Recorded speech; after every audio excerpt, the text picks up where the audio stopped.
siellä löytyy sitten Hakaniemen metro station.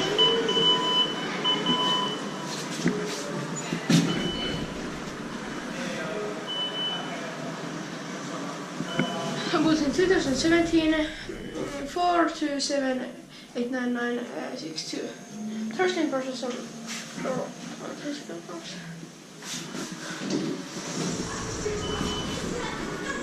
And now we are getting it hard.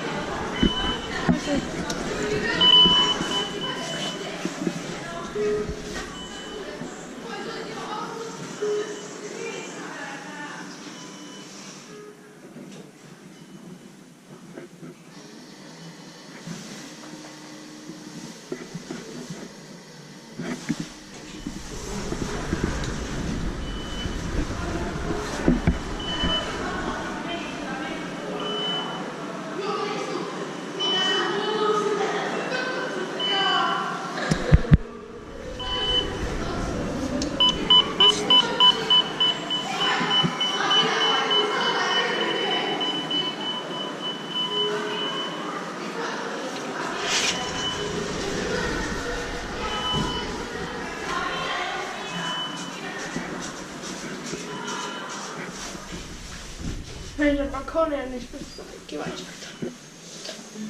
I have 427-899-63.